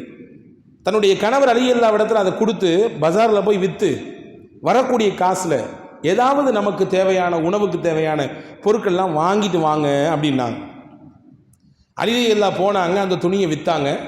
ஒரு 6 ரூபா கிடச்சிது, 6 திர்ஹம் கிடச்சிது. அதை வாங்கிட்டு எதையாவது உணவுப் பொருள் வாங்கலான்னு போகிற சமயத்தில் ஒரு ஏழை மனிதர் வந்தார். இப்படி தான் வருகிறது வரலாற்றிலே. வந்தவர் முஸ்லீமா நான் முஸ்லீமா அதெல்லாம் வரல. ஒரு ஏழை மனிதர், அவருடைய தோட்டத்திலே ஏழ்மை தெரிந்தது, அவருடைய தோட்டத்திலே வறுமை தெரிந்தது, பசியோடும் பட்டினியோடும் காய்ந்த வயிறு ஒட்டிப்போய் இருப்பது தெரிந்தது. பார்த்தவுடன் அலி அல்லாஹ்வுக்கு இரக்கம் பிறந்து விட்டது. அல்லாஹ்வை முன்வைத்து கேட்குறேன், எனக்கு ஏதாவது கொடுங்க, பசியோடு இருக்கிறேன்னாரு. பசியோடு இருக்க ஏதாவது கொடுங்கன்னாங்க. அலி அல்லாஹ் அப்படி கையில் வச்சு இந்த 6 திர்ஹத்தை அப்படி கையில் கொடுத்துட்டாங்க. இருந்தது அவ்வளோதான் இருந்துச்சு. சரி, 1 கொடுத்துட்டு 5 நமக்கு வச்சுக்கலாம் அப்படின்னு நினைக்கல, அல்லது 5 அவருக்கு கொடுத்துட்டு 1 நம்ம வச்சுக்கலாம் அப்படின்னு நினைக்கல. 6ஐயும் கொடுத்துட்டாங்க. அல்லாஹ் தருவான். ஒமா அன்ஃபக்தும் மின் ஷைஇன் ஃபஹுவ யுக்லிஃபு. இந்த வார்த்தையை நாம் கவனத்தில் ஆழமாக வைத்துக் கொள்ள வேண்டும். வாழ்நாள் முழுக்க மறக்க கூடாத வசனங்களில் இது ஒன்று. ஒமா அன்ஃபக்தும் மின் ஷைஇன் ஃபஹுவ யுக்லிஃபு. அல்லாஹ்விற்காக வேண்டி நீங்கள் ஒன்றை கொடுத்தால் அவன் உங்களுக்கு தருவான், அவன் உங்களுக்கு பகரம் தருவான். நம்ம பகரம்லாம் வாங்கினதை அப்படி திருப்பி கொடுப்போம் இல்லையா? கைமாத்துக்கு வாங்குறவங்கள்ட்ட ஒரு 100 வெள்ளி தாங்க, ஒரு 500 வெள்ளி தாங்கன்னு கைமாத்துக்கு வாங்குறேன், திருப்பி அதே காசை திருப்பி கொடுப்பேன். ஏன்? ஆனால் அல்லாஹ்விற்கு நீங்கள் ஒன்றை கொடுத்தால் அவன் கொடுக்கக்கூடிய பகரம் இருக்கிறதே ரெட்டிப்பாக கொடுப்பான், பன்மடங்காக கொடுப்பான். இந்த வரலாற்றை படியுங்கள். கொடுத்துட்டு அல்லாஹ் தருவான்ற எண்ணத்தில் போகிறாங்க. போய்கிட்டே இருக்கும் பொழுது அல்லாஹ்வுக்கு இந்த செயல் பிடித்து போனது. சீரத்துல் ஹலபியா என்று சொல்லக்கூடிய ஒரு வரலாற்று சிறப்புமிக்க நூலில் இந்த செய்தி பதிவாக இருக்கிறது. அல்லாஹ்வுக்கு பிடிச்சிருச்சு. ஜிப்ரீல் அலைஹிஸ்ஸலாமை மனித ரூபத்திலே அனுப்பி வைத்தான். சொர்க்கத்திலிருந்து ஒரு ஒட்டகத்தை கொடுத்தான். அந்த ஒட்டகத்தை கொண்டு வந்தார் ஜிப்ரீல் அலைஹிஸ்ஸலாம், மனித ரூபத்திலே வந்தார். வந்தவர் ஹஜ்ரத் அலி ரலியல்லாஹு அன்ஹு, அஸ்ஸலாமு அலைக்கும், இந்த ஒட்டகத்தை நீங்கள் வாங்கிக்கிங்களேன்னு.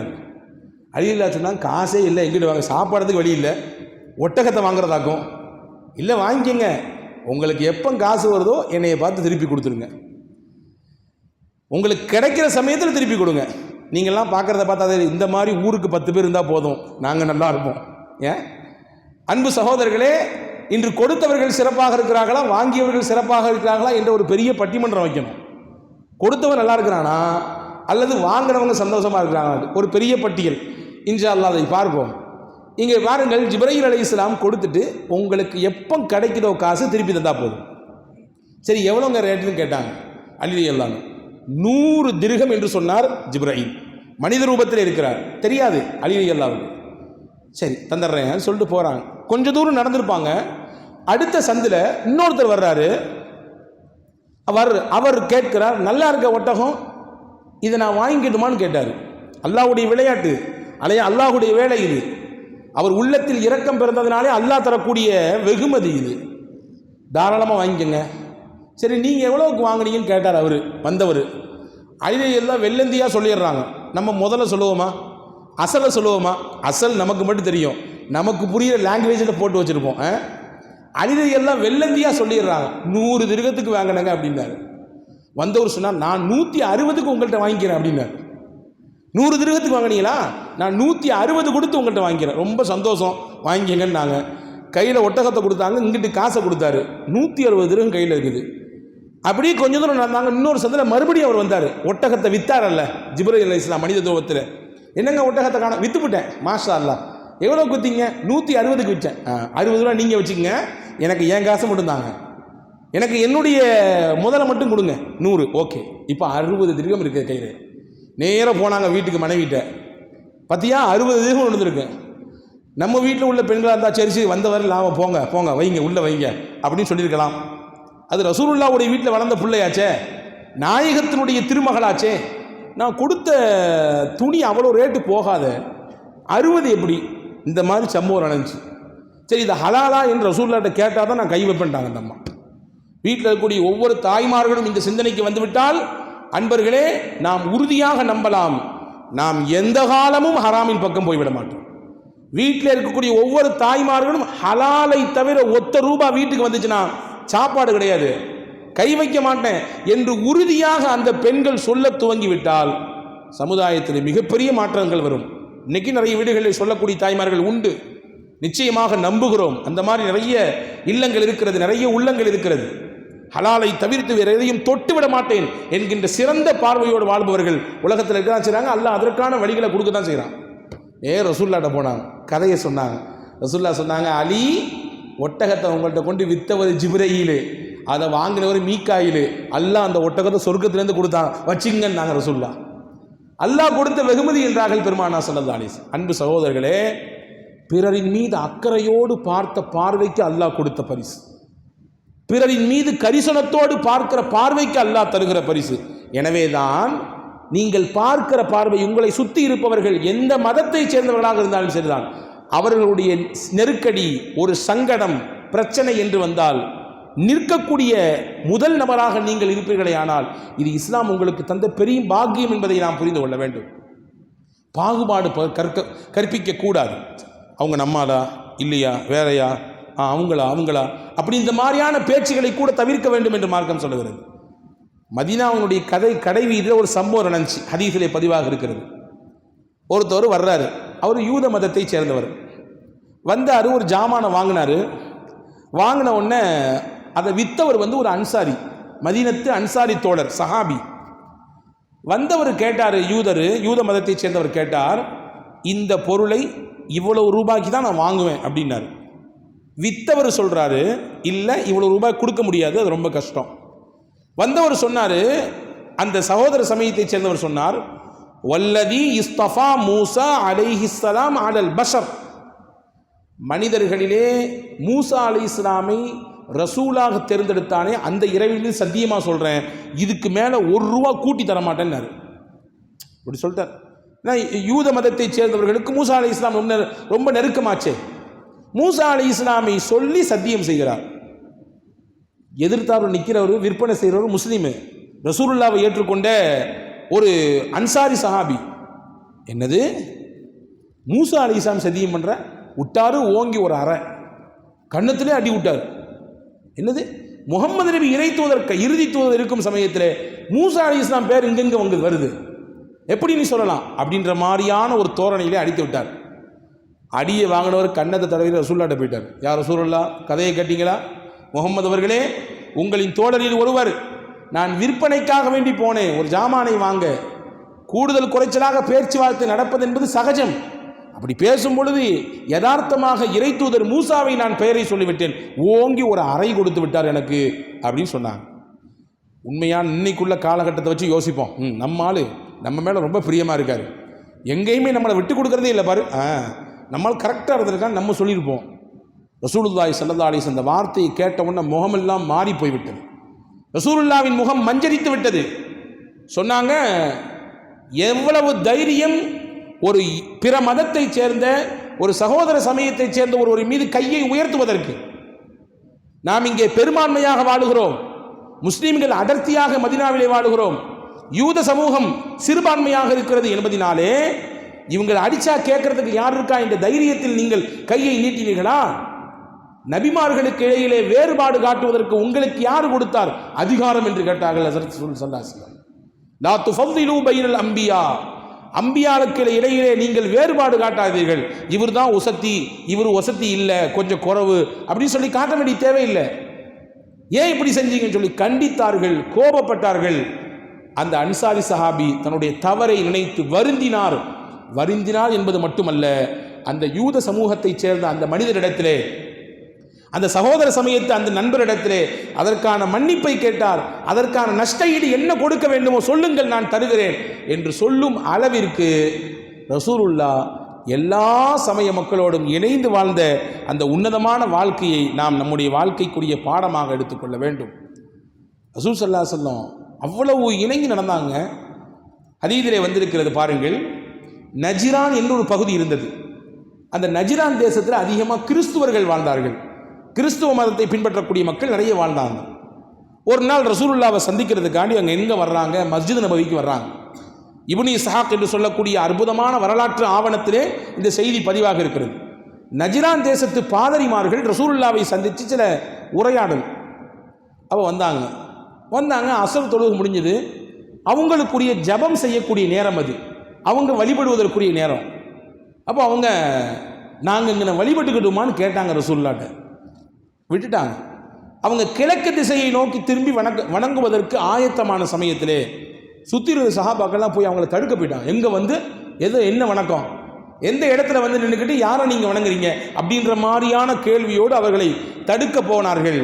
பெருமானார் ஸல்லல்லாஹு அலைஹி வஸல்லம் சொன்னாங்க, தஅவுஹும், அவங்கள விடுங்க, அவங்க பாட்டு அவங்களுடைய இறைவனை வணங்கிவிட்டு போகட்டும், நமக்கு திசையிலெல்லாம் கிடையாது, நாம் நம்முடைய எண்ணத்தின் நம்பிக்கையில் தான் இறைவனோடு நாம் நெருங்கி நிற்கிறோம்.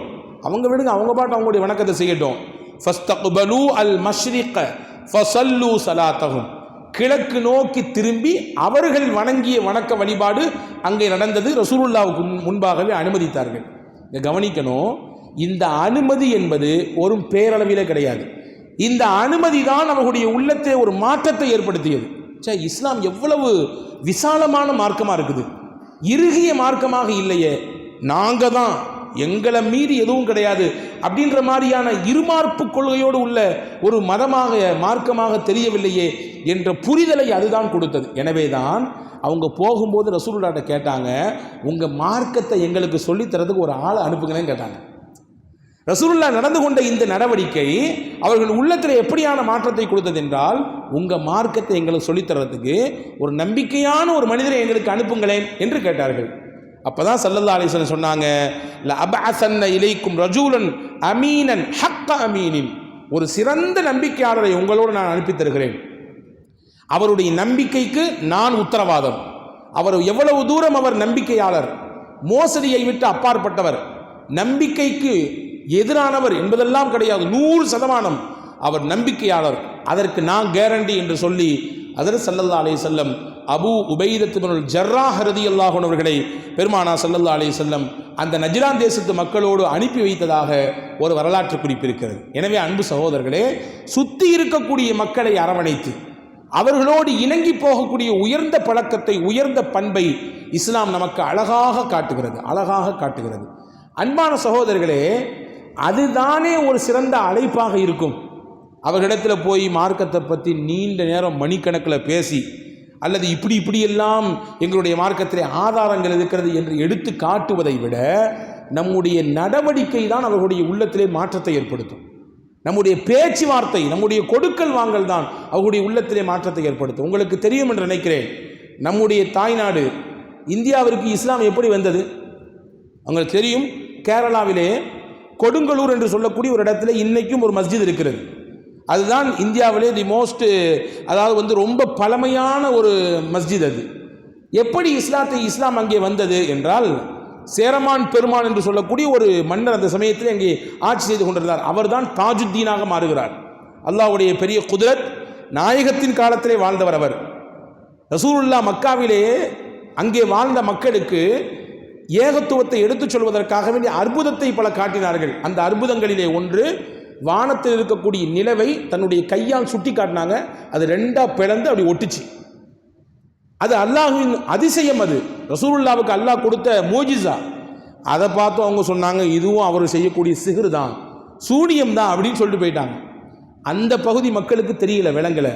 ஆனால் எங்கேயோ இருக்கக்கூடிய இந்தியா பகுதியில் இருக்கக்கூடிய கேரளத்தில் இருந்த ஒரு மன்னர் அதை பார்க்கிறார். தன்னுடைய அந்த மாளிகைக்கு மேலே இருந்து இதை பார்த்தார். அப்போ தான் என்னடா இது வித்தியாசமாக இருக்குதுன்னு கேள்விப்படுறாரு. அப்போ அரபுகளிலிருந்து அந்த நம்முடைய பகுதிகளுக்கு வந்திருக்கிறாங்க முஸ்லீம்கள், சஹாபா பெருமக்கள் அப்படி வந்திருக்கிறாங்க. மாலிக் பின் தீனார் என்று நீங்கள் எல்லாம் கூகுள் செய்து பாருங்கள். மாலிக் பின் தீனார் அங்கிருந்து வந்தவர் வரலாம். அப்போ விசாரிக்கிறாங்க, இந்த மாதிரி அரபு நாட்டிலேருந்து சில மக்கள் வந்திருக்கிறாங்க, என்ன ஏதுன்னு கேட்டால் தெரியும். அப்போ தான் அவருக்கு விளக்கம் சொன்னாங்க. ஆமாம், இறை தூதர் ஒருத்தர் இருக்கிறாங்க, அவங்க தான் இறுதி தூதர் முகமது நபி ஸல்லல்லாஹு அலைஹி வஸல்லம் அப்படின்னு கேள்விப்பட்டு அவங்களுடைய விஷயத்தை எல்லாம் உள்வாங்கின பின்னாடி அவர் இருப்பு கொள்ளலை. இங்கிருந்து அன்பளிப்பெல்லாம் எடுத்துகிட்டு போகிறாரு. எங்கே?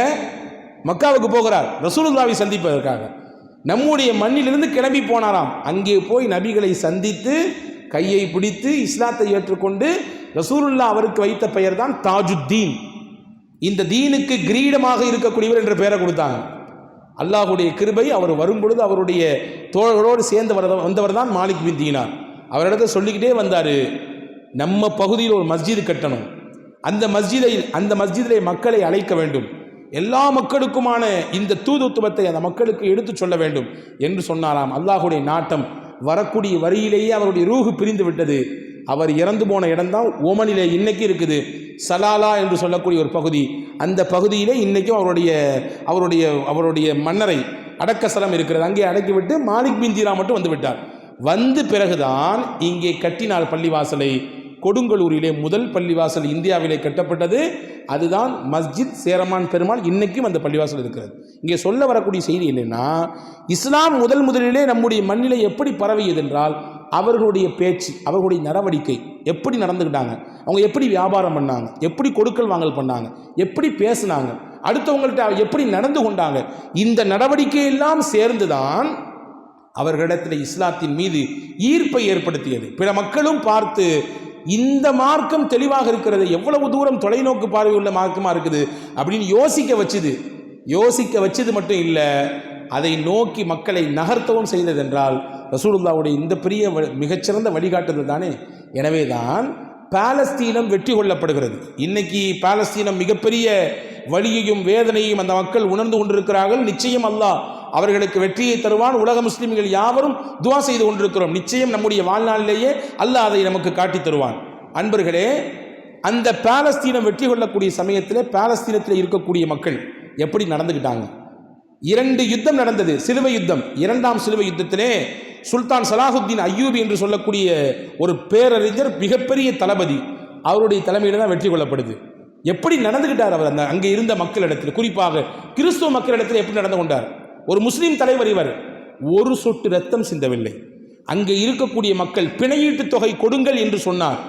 யாரால கொடுக்க முடியலையோ தான் சொந்த காசை கொடுத்து பிணையீட்டு தொகையை கொடுக்க சொன்னார். ஒரு குறிப்பிட்ட சில ஆண்டுகள் நீங்கள் இங்கே இருக்கலாம், உங்கள் மதத்தை பின்பற்றலாம், அதற்கு நாங்கள் எந்த தொந்தரவும் தரமாட்டோம் என்று சுதந்திரத்தை கொடுத்திருந்தார். வரலாறு சொல்லுகிறது, சுல்தான் சலாஹுத்தீன் அய்யூபி அவர்கள் பாலஸ்தீனத்தை அந்த மண்ணை கைப்பற்றுகிற சமயத்திலே ஒரு சொட்டு ரத்தம் இல்லை. ஆனால் இதற்கு நேர் மாற்றமாக அடுத்து சிலுவைக்காரர்கள் அந்த நாட்டை மறுபடியும் கைப்பற்றும் பொழுது இரத்த ஆறு ஓடியது. முஸ்லீம்களை அப்படியே கரு அறுத்தார்கள் என்ற வரலாறுகள் எல்லாம் பதிவாகியிருக்கிறது. முஸ்லீம்கள் ஏன் பிற சமய மக்களோடு இப்படி நல்லுறவை பேணுகிறார்கள் என்றால் ரசூலுல்லாஹ் காட்டி தந்த வழி அது, நாயகம் காட்டி தந்த உயர்ந்த வழி அது. எனவே அந்த வழியை நாம் வாழக்கூடிய பகுதியிலே இருக்கக்கூடிய எல்லா சகோதர சமயத்து மக்களோடு நடந்து கொள்கிற பொழுது நிச்சயமாக இஸ்லாத்தை குறித்து உண்டான சிறந்த புரிதலும் சிறந்த தெளிவும் எல்லா மக்களுக்கும் கிடைக்கும் என்பது மட்டுமல்ல, இஸ்லாத்தின் மீது நல்லபிப்பிராயம் தானாக அவர்களுக்கு ஏற்பட்டு அந்த நல்லபிப்பிராயமே அவர்களின் இஸ்லாத்திற்கு வருகையாக காரணமாக அமையும் என்பதையும் நாம் கவனத்தில் கொள்வோம். வல்ல அல்லாஹ் அப்படிப்பட்ட சிறந்த சிந்தனையோடு வாழக்கூடிய தௌஃபீக்கை நம் யாவருக்கும் வழங்கி அருள் புரிவானாக. நோயில்லாத வாழ்க்கையை, குறைவில்லாத செல்வத்தை, நீண்ட ஆயுளை, கைகால் சுகத்தை, மருத்துவமனையின் அனைத்து விதமான கஷ்ட துன்ப துயரங்களை விட்டு நம் யாவரையும் அல்லாஹ் பாதுகாப்பானாக. கடன் இல்லாத வாழ்வை தருவானாக. திடீர் மரணங்களை விட்டு பாதுகாப்பானாக. திடுக்கிடச் செய்கின்ற நோய்களை விட்டு பாதுகாப்பானாக. மாரடைப்புகளை விட்டு பாதுகாப்பானாக. ஆங்காரமுடன் வரும் நோயும் ஔஷதமில்லா மாநோயும், ஏங்கித்திணறும் மரண நோய், ஈழ இழப்பு, நீரடைப்பு, 4448 நோய்களையும் நாங்கள் காணாதோடி செய். நல்வழி காட்டும் ரஹ்மானே, தொற்று நோயும் தொடர் நோயும், திடுமனக் கொள்ளும் வபா நோயும், சித்தம் பதறும் இந்நோயை சிறிதும் ஊரில் இல்லாமல் பற்றி அடித்து துரத்திடுவாய். பரனே எங்களை காப்போனே, கர்த்தா இகபரம் படைத்தோனே, காப்பாய் காப்பாய் ரஹ்மானே என்று பல்லாக்கு தம்பி அவுலியா அவர்கள் சொன்ன அல்லாஹ் முனாஜாத்தின் வார்த்தைகளை சொல்லி அல்லாஹ்விடத்திலே துவா செய்து விடைபெறுகிறேன். வாஹிரு தஅவானா அனில் ஹம்துலில்லாஹி ரப்பில் ஆலமீன். அஸ்ஸலாமு அலைக்கும் வரஹ்மத்துல்லாஹி வபரகாத்துஹு.